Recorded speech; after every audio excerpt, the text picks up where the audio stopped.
El apóstol Juan es arrojado a la caldera de aceite hirviendo en una escena inolvidable. Gracia y paz, mi amigo. Estás en el canal Revelaciones Sagradas y en sintonía con el mundo, sabiendo que el Señor Jesús realizó muchos milagros y cada uno de ellos tuvo resultados. Creo que ni siquiera en el mundo entero habría espacio suficiente para los libros que se escribirían si has oído que el apóstol Juan fue arrojado a una caldera de aceite hirviendo y milagrosamente sobrevivió. Así es. En este video vamos a hablar sobre ese evento, pero antes de comenzar el video, les pediré a aquellos que aún no están suscritos al canal que se suscriban y nos bendigan con su like. De los 12 apóstoles llamados por Jesús, 10 de ellos murieron como mártires. Judas Iscariote, el traidor, se quitó la vida, pero el último apóstol en morir tuvo un destino muy diferente. El apóstol Juan fue uno de los discípulos más cercanos de Jesús, escritor de algunos de los libros del Nuevo Testamento. Juan es generalmente conocido dentro de la tradición cristiana como el discípulo amado. Juan era hijo de Zebedeo y María Salomé. Su hermano Santiago también pertenecía al grupo de los 12 discípulos de Jesús. Posiblemente Santiago era mayor que Juan, ya que siempre se menciona primero en los evangelios. El apóstol Juan era pescador de profesión. Su padre era un hombre próspero en el negocio pesquero, ya que tenía algunos empleados. Juan sería el más joven de los 12 apóstoles. Probablemente tenía alrededor de 24 años en el momento del llamado de Jesús. Antes de convertirse en uno de los discípulos de Jesús, el apóstol Juan fue seguidor de Juan el Bautista. Juan tuvo un primer encuentro con Jesús y después de poco tiempo se convirtió en uno de sus discípulos regulares. Algunos eventos registrados en los evangelios nos ayudan a entender un poco sobre la personalidad, carácter y apariencia de Juan. En una ocasión, el Señor Jesús llamó a Juan y a Santiago hijos del trueno, y lo más probable es que esta designación apuntara a la naturaleza explosiva de los dos hermanos. Indica que normalmente eran hombres con emociones controladas, pero en ciertas situaciones la ira se manifestaba rápidamente. Un ejemplo de esto se ve cuando los habitantes de una aldea samaritana se negaron a hospedar a Jesús. En esa ocasión, los dos hermanos sugirieron inmediatamente: «Señor, ¿quieres que mandemos fuego del cielo para consumirlos?». En otro momento, alguien que no pertenecía al grupo de los 12 apóstoles de Jesús estaba echando fuera demonios. Juan fue a quejarse con el maestro diciendo: «Vimos a alguien que en tu nombre echaba fuera demonios y se lo prohibimos». Si bien esta declaración apunta a un temperamento fuerte, también indica el profundo amor y gran lealtad que el apóstol Juan y su hermano tenían por el Señor Jesús.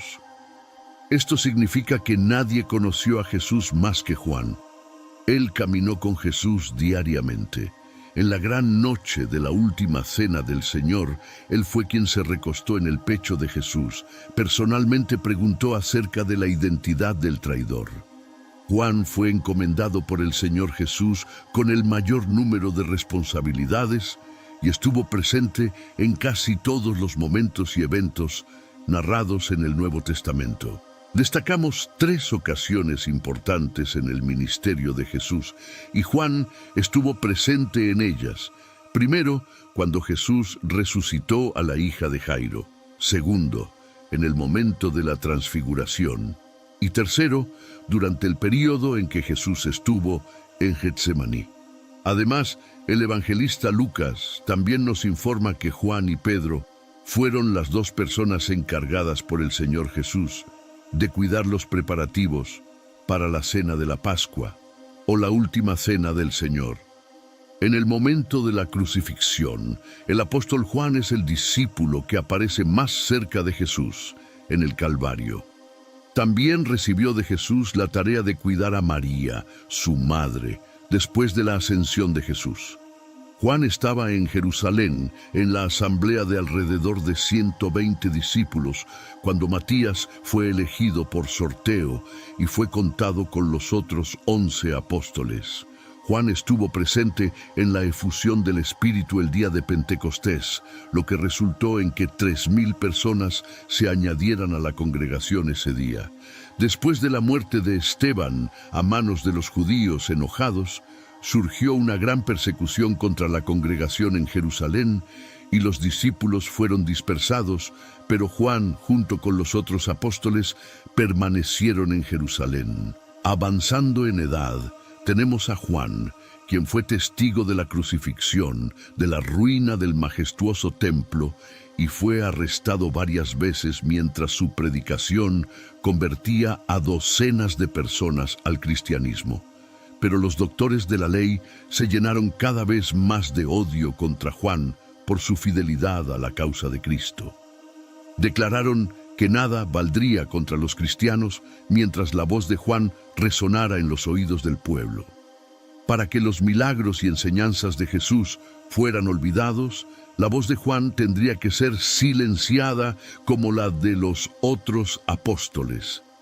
Juan sufrió muchas persecuciones durante su vida por predicar la palabra de Dios. Alrededor del año 81 después de Cristo, surgió el emperador romano llamado Domiciano. Él comenzó a exigir adoración a su persona como Dios mismo. Este fue el primer emperador en perseguir objetivamente a los cristianos, ya que aquellos que se negaban a adorarlo como Dios eran azotados, encarcelados y asesinados. Domiciano provocó a Juan a Roma para ser juzgado por su fe ante las autoridades. Las virtudes del apóstol fueron mancilladas por falsos testigos que lo acusaron de enseñar herejías y de ser un dios. Por estas acusaciones, Juan fue arrestado y condenado a muerte. Juan fue llevado al centro del Coliseo, donde cientos de personas esperaban su ejecución. Fue arrojado a una caldera de aceite hirviendo, pero el Señor preservó la vida de su fiel siervo, y ni un pelo suyo fue quemado, de la misma manera en que preservó las vidas de los 3 hebreos en el horno de fuego. En ese momento, la multitud se arrodilló y dio gloria a Dios. El emperador Domiciano, asombrado por el gran milagro, no se atrevió a intentar una segunda vez la vida de Juan. La mano de la ejecución humana cayó nuevamente sobre el apóstol y por decreto del emperador, Juan fue desterrado a la isla de Patmos, condenado por causa de la palabra de Dios y el testimonio de Jesucristo. Algunos historiadores argumentan que Patmos era una isla prisión bajo el dominio del Imperio Romano y que solo los prisioneros más peligrosos eran enviados allí. En este caso, todavía serviría como un tipo de prisión de máxima seguridad. En aquel entonces, los prisioneros en la isla de Patmos eran obligados a trabajar exhaustivamente hasta que murieran. Los enemigos de Juan pensaron que su influencia ya no sería significativa y que moriría por privación, trabajo forzado y sufrimiento. Pero para el siervo de Dios, su morada solitaria se convirtió en la puerta al cielo. Juan tenía la compañía de Dios, del Señor Jesucristo y de los ángeles celestiales. De ellos recibió instrucciones para transmitir a las iglesias para todos los tiempos por venir. Después de la muerte del emperador Domiciano, Juan pudo salir de la isla de Patmos y regresar a Éfeso, donde predicó hasta que murió de causas naturales. Algunos escritores afirman que el apóstol Juan murió a una edad tan avanzada que en sus últimos días tenía que ser llevado a las reuniones cristianas. La atención de muchos pastores predica sobre este milagro en la caldera de aceite hirviendo, pero no hay un versículo bíblico que nos dé la base para decir que Juan fue arrojado a la caldera de aceite antes de ser llevado a la isla de Patmos. En este caso solo tenemos la tradición de los llamados padres de la iglesia de la época que afirman esto. La historia de Juan nos proporciona una vida ilustrativa de cómo Dios puede usar a trabajadores ancianos. Juan fue exiliado a la isla de Patmos cuando muchos lo consideraban un viejo junco quebrado. Su tiempo de servicio al reino de Dios ya había pasado. Aunque desterrado de las escenas de su vida diaria, no dejó de dar testimonio de la verdad. Incluso en Patmos hizo amigos y sobre todo ganó almas para el reino de Dios. ¿Y tú? ¿Has estado hablando del Señor Jesús a las personas que te rodean? Hasta ahora, el Señor. Has ayudado a ser un colaborador. Suscríbete a nuestro canal y comparte este canal, ya que ha sido una bendición en la vida de muchas personas. Que el Señor te bendiga y te guarde. Que el Señor haga resplandecer su rostro sobre ti y te conceda gracia. Que el Señor alce su rostro hacia ti y te dé paz. Hasta el próximo video. Que Dios te bendiga.